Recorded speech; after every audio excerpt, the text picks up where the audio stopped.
Taking the term thick as thieves to a whole new level. Today we're back on the DC side of comics because we're smashing through the remaining members of DC's coolest villain team, the Rogues. Previously we started a journey to check out the first appearances of the villains that make up the Rogues, enemies of the Flash and scourges of Central City. We started by looking at some of the Flash's most prominent villains. We had Mirror Master, Weather Wizard and Captain Cold, and out of them Mirror Master was probably my favourite, but Cold did have his charm. In their first encounters, those three on their own nearly gave Flash a run for his money. So today we're going to look at the rest of the teammates, and the rest of the Rogues we're going to look at today are Heatwave, the Trickster, Pied Piper, the Top, and Captain Boomerang. I know that a few other villains do eventually join the ranks, but those are going to have to be stories for another day. These fellas we are looking at today are from classic 60s Flash issues and form the crew in its first iteration, so they're going to be the focus of this one. For people who know more about Flash than I do, is Abracadabra actually a rogue? Wikipedia says he is, but he's never been one in anything I've read, and I thought he was a solo Flash baddie like Gorilla Grodd. I'm going to cover him when I get to non-rogue baddies anyway, so any Mega Kadabra fans are just going to have to wait their turn. So let's get a move on with it. First up, we're going to have a glance at the Pied Piper of Peril. The Flash, issue 106. We begin the issue with Flash staring down a... Hang on, haven't we already read this one? Is water so threatening to the Flash that they reused this exact concept later for Weather Wizard? Sonic's the speedster that can't swim. The Flash will be fine. Central City's just had a surge of high-profile heists that all seem to stop halfway. Police are baffled, but not as baffled as this gang of known criminals who seem strangely drawn to this unassuming house on the edge of town. Entering, they're met by the mastermind of this issue, the Pied Piper, who declares he's in charge of the gang now. I know he looks like he's still in his pyjamas, but let's give him a chance. He claims he's got a supersonic flute, and I want to see what the hell that means. Another savvy criminal, I'm impressed. He knows that if he's gonna mess around in Central City, he's gonna have to sort out the Flash, so he's already got a plan. But instead of just, doing his heists, he's got to make sure the Flash knows he's doing crime by going on the radio and announcing it to the world. I think it's for attention. There's a reason people like this wear those bright costumes instead of just ski masks and hoodies. Barry Allen accepts this challenge and rushes off to become his accelerated alter ego, the Flash. I feel a bit bad for Iris here. They were mid-date at theirs and she'd cooked him a meal and everything, but duty calls. The Flash goes and finds the Piper, but the malicious musician has his plan. Using his supersonic flute, he creates a vibration cage to trap the Flash within. Vibration cage sounds like a sex thing, but what I mean is he uses the sound from his incredible instrument to capture Flash in an impenetrable sound bubble. It doesn't work as well as Piper hoped though, as Flash counteracts it with his super speed, but it is still a crafty idea. And Piper's got more than one idea for disposing of the hero. With a great big mighty toot of his horn, Flash is all washed up. Yeah, there was no way Flash could have just ran around that, was there? Come on, mate. On the next page, the Flash says he can go so fast he runs through solid matter, but he can't run through liquid, I suppose. Flash catches up to Piper handily anyway, but the conductor of chaos isn't as one note as he seemed. Another blast from his instrument of destruction opens the very ground up beneath the fleet-footed freedom fighter, but Flash thinks fast and runs up the crack vertically. Taking the gang by surprise, the Flash makes sure the Piper and his gang don't get an encore. I went into this issue ready to call the Piper super lame and take the absolute piss, but I'm actually quite impressed. The man was a genuine foe for the Flash here.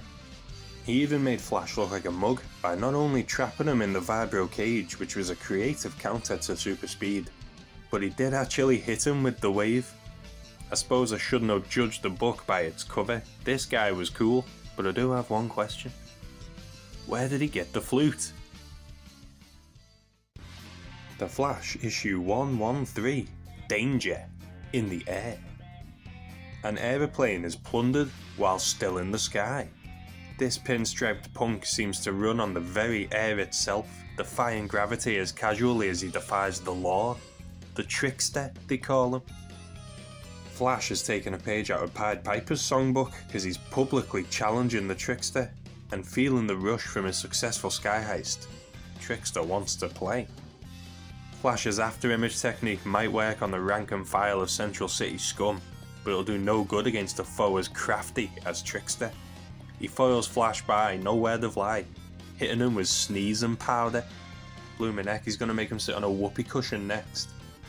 And using his fantastic footwear, the Trickster makes his escape. But how does this high-flying foe do it? I'm so glad you asked. You see, the Trickster isn't this villain's birth name. His real identity is James Jesse, a high-wire performer from a long line of aerialists, but rather than practice his family's craft, young James would rather read cowboy stories about his namesake, the outlaw Jesse James. See, James is terrified up on that wire. One slip and he's dead, but his father might disown him if he doesn't follow in his footsteps. So rather than practice or conquer his fear, he designed some shoes. But here's the twist. They shoot compressed air out from the bottom, so it's not that James is flying. The cheeky propulsion just makes it look that way. But still, jet boots, mate. What do we do with this amazing invention? Do we sell the blueprints and make billions? Do we bring society into a new age by sharing this miracle device? Nah, we're gonna rob stuff. Meanwhile, the Flash considers the possibility that the Trickster's connected to the circus that's been in town since around the time this crime wave began, and he makes his way down to investigate. I wonder if the Trickster ever met the Grayson family from Batman, because Dick Grayson was also a circus performer, wasn't he? The tightrope walker absolutely bottles it when he spots the Flash entering the big top, and then he regains his balance a bit too easily. Very suspicious. I love the visuals here, this is ridiculous. To get up to the aerialist before he can escape, Flash steals a clown's pogo stick and super bounces to the top of the pole so he can grab the suspicious performer. Let me know if I'm being stupid here, I'm not a scientist, but should this have worked? Speed vertical is different to speed horizontal, isn't it? Because like terminal velocity means Flash can't fall faster. Is that how it works? Anyway, the Flash steals another trick from Pied Piper by trapping his enemy in a vibration cage while he searches for evidence that he's the Trickster. And when Flash discovers the Trickster's costume in Jesse's possessions, the joke is on James. But the Trickster's had too much fun to stop playing just yet, promising to return to menace the Flash once again. Another fun villain. What I liked about the Trickster was it was all just banter. He just wanted to have fun with crime, not to sound like a wuss or nothing, but another great part was no one got hurt or murdered, he just stole and he was just doing it for fun. He didn't even throw a punch at the Flash, he just blew sneezing powder at him. Trickster was top tier because he was just trying to have a laugh. The Flash 117 next on my list. What goes around comes around as Flash faces his most aboriginal enemy, Captain Boomerang. Wow, another captain. Nice skirt, dude. This guy must have the same tailor as the Pied Piper. Mr. Wiggins, the boss of the Wiggins Game Company, thinks he's found the next big craze for the kids. Fidget spinners? Yu-Gi-Oh? Oh no. Boomerangs. He wants to hire an expert to show off how cool boomerangs can be, and the man to answer the call is Digger Harkness, a professional criminal, an expert in the art of throwing things. The company wants to turn Digger, under the alias George Green, into basically their mascot, Captain Boomerang, a Tony the Tiger for their toys. But the only thing great here is the scale of Boomerang's crimes. Check this out, he chucks the boomerang, it curves into jewels or necklaces or whatever, then it brings it right back into the hands of this stick-throwing scoundrel. While driving around town with Iris, Barry Allen is pondering these renegade robberies when he happens to see the weapon in question zip past. Abandoning his girlfriend in the middle of the road, the Flash comes in like lightning. He witnesses, with his eyes, the Boomerang steal some jewels and land with Harkness. But then the Flash believes Boomerang when he says it wasn't him who stole the jewels, but someone dressed just like him with the exact same skill set. The Fiend even introduces Flash to his old parents as a sob story that Flash seems to believe. Are you kidding me, Barry? You didn't even search him. Jesus, look at his forehead. Eventually our high-speed hero catches up to the rogue with the rangs, and very embarrassingly gets bonked on the head. What's he doing this issue, Flash? Flash is knocked out cold and reawakens tied to, get this, a giant boomerang. Where did Harkness even find this? After revealing the truth that, gasp, it was Harkness all along, and there was no doppelganger, the Captain reveals he's going to launch the Flash into space, and then, when the boomerang loops back around, as boomerangs tend to do, it'll plunge Flash deep into the ocean. These are some high-level calculations. Are we sure crime is the way to go here? NASA would probably hire Harkness if he's as clever as this math implies. The Flash can take the G-force here due to his body being used to high speed, but even he won't last long. Flash adds more speed to the boomerang, and the bonds tying him down burn up on re-entry, allowing the Scarlet Speedster to cheat death once again. And with the obvious truth revealed through Harkness's own confession, Flash makes quick work of Boomerang and his fake family. Right then, maybe future appearances of Captain Boomerang make him cool, or funny, or lovable, but the story of his introduction was dumb as hell. His excuse when Flash caught him, that it was someone else with the same height, hair, clothes as him, was stupid, and not in a pogo stick Flash kinda way. One bonk from a boomerang took Flash down. As Flash never heard of boomerangs before, shouldn't he have known it had come back? Captain Boomerang seems to get a lot of love in adaptations, he's in movies and games and all that, and while I think the Suicide Squad movies are crap and that game looks crap, clearly someone likes them because DC keeps making them. I'll have to read some more to see why this guy's pushed so hard, but for now, he's bottom of the rogue list for me. Good news for Weather Wizard because he's no longer last. The Flash issue 122. Remember Beyblade? Imagine trying to rob a bank with one, and that's the gimmick of the next dastardly desperado the Flash must face. The Top. Iris West works at a newspaper. I don't think I've mentioned it yet because it wasn't relevant until now, but now she's got some gossip for Barry. Some strangely dressed scumbag has just performed a rather unique robbery. The man called himself The Top, and he's pilfered the payroll from a department store and escaped thanks to a spinning top the man had modified into a weapon. Flash runs around searching for this new villain, but with no sign of The Top, Barry wonders if he's even still in Central City at all. Does Barry have super hearing too? Maybe some writer can make up some nonsense about Barry being sensitive to sound vibrations or whatever, because he somehow hears this bulletin from all the way over here. There's apparently a robbery happening right goddamn now. No one can stop The Top. His gadgets take Central City Police for a spin. I know what you're thinking, can't the police just shoot The Top? He's so thin and there's no way he's got any heavy duty armour on. But that's actually a twist to the issue. The Top isn't just a gadgeteer with one very specific gimmick. He's apparently also got superpowers. He's not wearing power armour or carrying a specialised gun. The Top seems to be doing this centrifugal force thing all on his own. The Top's high-speed spinning knocks Flash off balance long enough for him to make his escape. Roscoe Dillon's the true name of this rotating rapscallion. And do we finally have a rogue that has actual superpowers? Let's find out as we spin the clock back to Dillon's origin. Petty criminal Roscoe was apparently obsessed with spinning tops as a boy, so when he wanted to find a way to outsmart the law, he had kind of a second childhood using his old favourite toys to play new games. Oh hang on, let me try and explain this nonsense. The Top doesn't have superpowers, it turns out. He just knows how to spin at super speeds. He just knows how. Anyone can do it. He won't explain how. He can just do it. Also, it makes him smarter. Alright. Jesus, the stakes have just went so high so fast, my head's spinning. Top now wants Earth to surrender to him, or he'll destroy half of it. He was just robbing department stores and now he's a world-ending threat. What a leap. Flash gets a move on to find his suddenly serious foe. and tracing broadcast signals by the vibrational wavelength, Flash catches up at last. Which is exactly what this centrifugal fiend wants. Flash keeps getting captured in the lamest of ways. First one bonk from Boomerang, and now he gets snagged in this crap net. Barry dude, you're literally the world's most powerful man. Step it up. The top has a nuke. Where did he get it from? How does he know how to use it? How did he modify it into a giant spinning top? Don't worry about it. Once this bad boy stops spinning, it detonates. I'm sorry, I just don't understand. I thought his destroy off of Earth threat was bait to capture the Flash, but suddenly he can actually do it. The situation is suddenly very serious.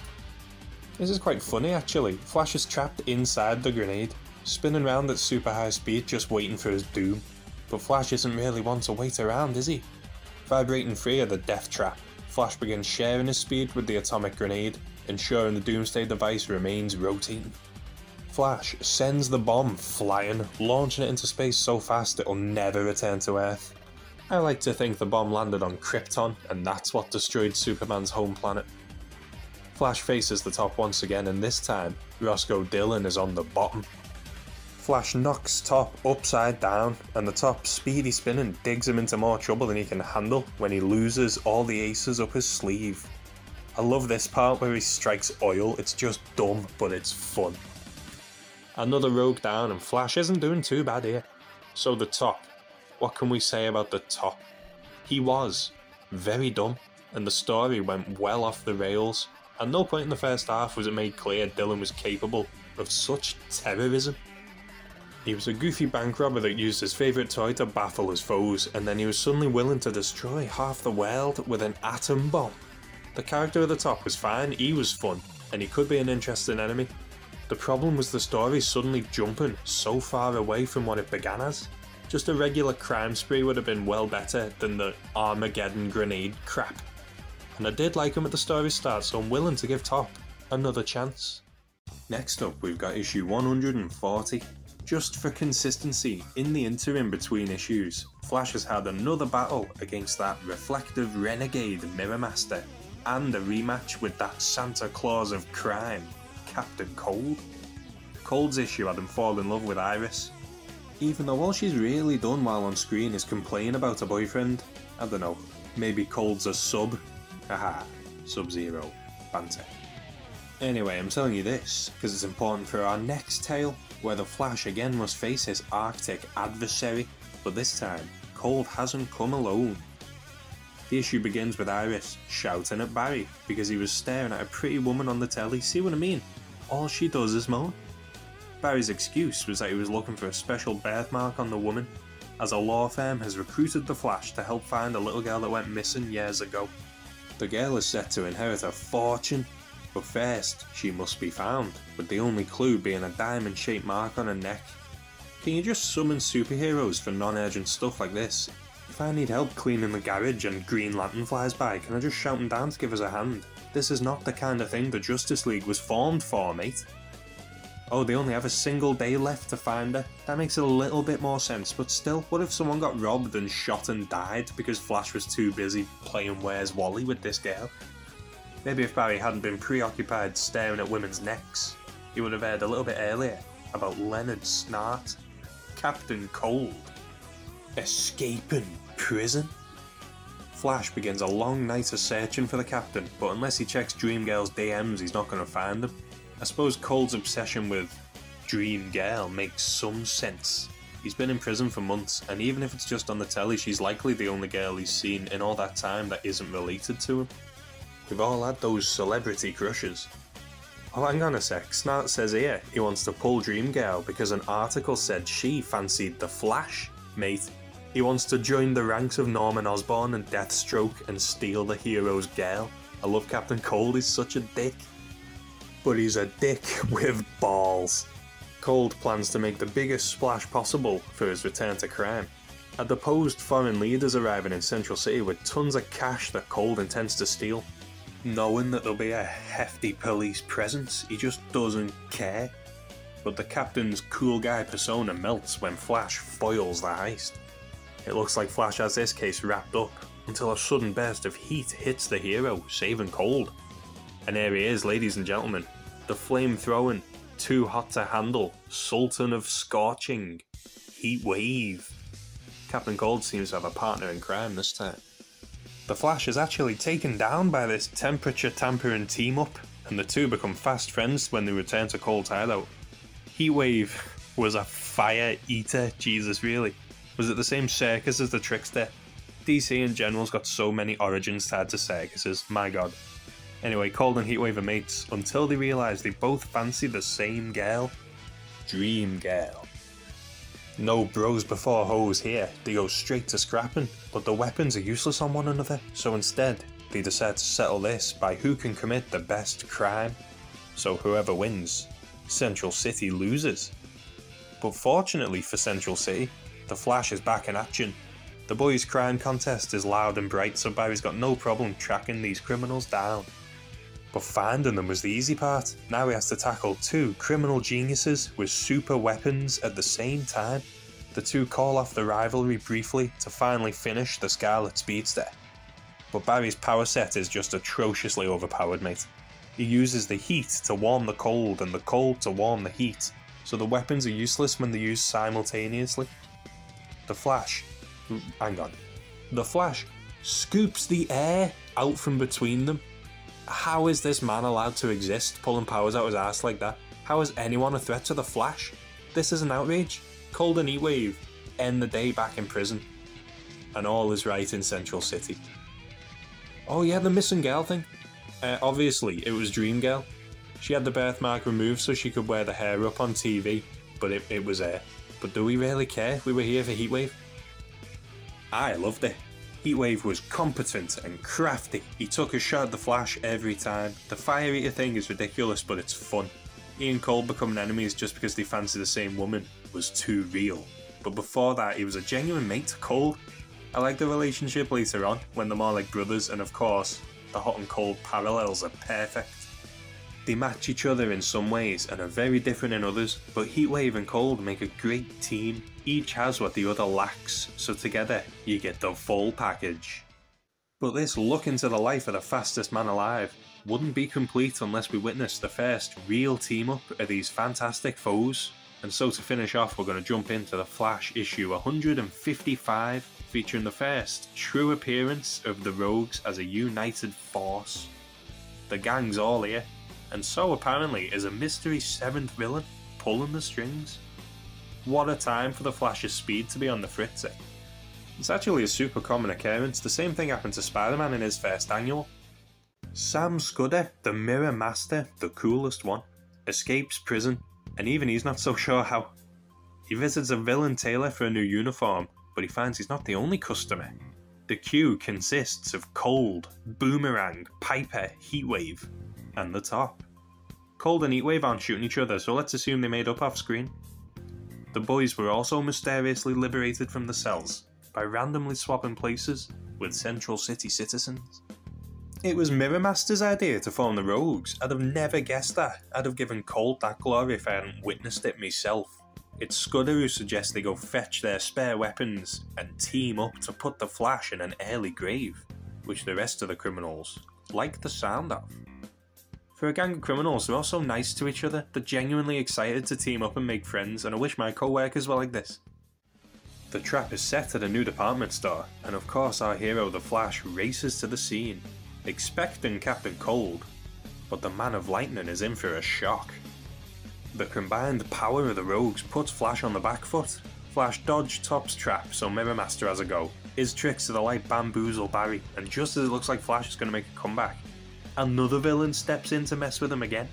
It's a good showcase of the creativity behind Flash villains here. All the powers are wildly unique, and they all affect Flash in different ways. The only reason Flash gets a second to recompose himself is because the Rogues all want to be the guy who deals the finishing blow. But when Flash tries to make a comeback, he can't find his footing. It's as if something is stopping him from reaching his full speed right when he needs it most. And the united underworld of Central City finally have their revenge. Nah, I'm joking, mate. Flash is fine. Remember how he phased through the ice wall to get into the mall in the first place? Well, he does that again, but now he escapes through the floor. What's this floor made of to survive 6 super weapons and not crumble? The better question is what caused Flash to slow down enough that the 6 rogues could get so close to destroying him? Flash explains that while we watched him get his ass kicked, he noticed some strange radiation around the villains that seemed to affect his speed. And Flash, who is a scientist so I suppose he would know, says he can follow the trail of radiation back to the source. And the trail leads to the zoo, specifically a gorilla called Freddy. Let me pause this for a second to explain, in case you don't know how crazy comic books are. We haven't mentioned this because we're focusing on the rogues, but Flash also has a villain called Grodd, who's a super powered, talking, psychic gorilla. It's one thing for me to tell you about it, but maybe you should see it for yourself. See, that one there is Grodd, but he's still locked up and entranced from his last high-speed showdown with Flash. But then the Flash receives a warning from another psychic gorilla, a friendly one this time called Solivar, that Grodd has taken the mind of Freddy the gorilla. The true threat is back in Central City. Flash tracks down Grodd and it's revealed he was behind the rogue's jailbreaks through his psychic powers. But Flash can't stop now, he's gonna run straight through that wall of villains. I love these bloody morons. They all miss Flash and take down one of their own simultaneously. The same trick that defeated Captain Cold and Heatwave works once again as Flash does some deadly dodging, and the Central City Super Syndicate defeats itself. Jesus fellas, hey, we'll get him next time. Flash brutalises Grodd by punching faster than the speed of thought, okay, and the day is once again saved. A cool first showing for the group. I think they really proved themselves by bullying Flash and them all in the first encounter. Good teamwork like the combos to keep Flash guessing was almost their key to victory. With an enemy as overpowered as Flash, this lot deserves some backup and the issue showed they do work well together. The unique power sets make it so every rogue has a part to play, and I like how the issue didn't end with them hating each other and declaring never teaming up again. In that tailor shop they seem to become genuine friends, and I'm happy that continues going forward. I wonder when Trickster and Weather Wizard join up. I could have done without the Grodd involvement. I'd have preferred just the rogue team up, but they didn't even reference the fact they were freed by Grodd, so it's not a huge deal. It's not like Grodd was manipulating them. All he was doing was breaking them out to slow the Flash down, you know what I mean? So it's fine.